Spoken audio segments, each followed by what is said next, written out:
ট্রাম্পের হুঁশিয়ারির পর রাশিয়া থেকে খনিজ তেল কেনা বন্ধ করেছে ভারতের রাষ্ট্রায়ত্ত 4 সংস্থা। এমন তথ্য জানিয়েছে সংবাদ মাধ্যম রয়টার্স। দিল্লির এমন সিদ্ধান্তকে ভালো পদক্ষেপ বলছেন মার্কিন প্রেসিডেন্ট। তবে তৃতীয় কোনো পক্ষের প্রভাব নয়, নিজেদের নীতিতেই এগিয়ে যাওয়ার কথা জানিয়েছে ভারত।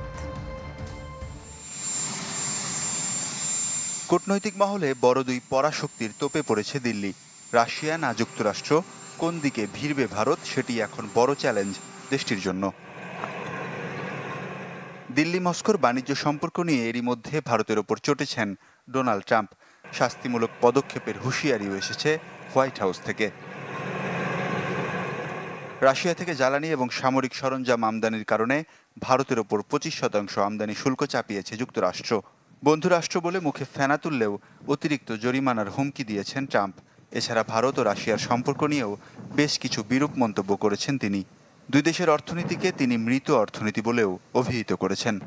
সানবিট সব দিবে সামাল। সানবিট ম্যাজিক প্রেস ডিশওয়াশিং এর মাথা ঘোরানো সলিউশন।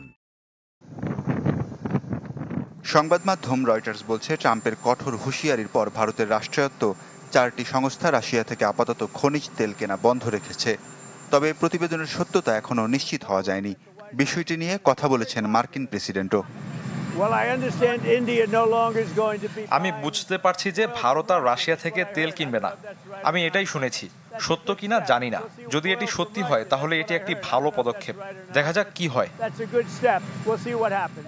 তবে রাশিয়া থেকে তেল কেনা নিয়ে মার্কিন প্রেসিডেন্টের অভিযোগ উড়িয়ে দিয়েছে ভারত। শুক্রবার প্রেস ব্রিফিংয়ে দেশটির পররাষ্ট্র মন্ত্রণালয়ের মুখপাত্র রণধীর জয়সওয়াল জানান, বিভিন্ন দেশের সঙ্গে দ্বিপাক্ষিক সম্পর্ক নিজ নিজ যোগ্যতার ভিত্তিতেই চলমান থাকবে। তৃতীয় কোনো দেশের দৃষ্টিকোণ থেকে তা দেখার উপায় নেই বলে জানান জয়সওয়াল। যুক্তরাষ্ট্রের সাথেও নিজেদের এজেন্ডা নিয়ে এগিয়ে যাবে দিল্লি। देखिए, भारत और अमेरिका के बीच में एक कॉम्प्रिहेंसिव ग्लोबल स्ट्रेटेजिक पार्टनरशिप है। ওয়ালিউল্লাহ ফারুক, চ্যানেল 24। हमारे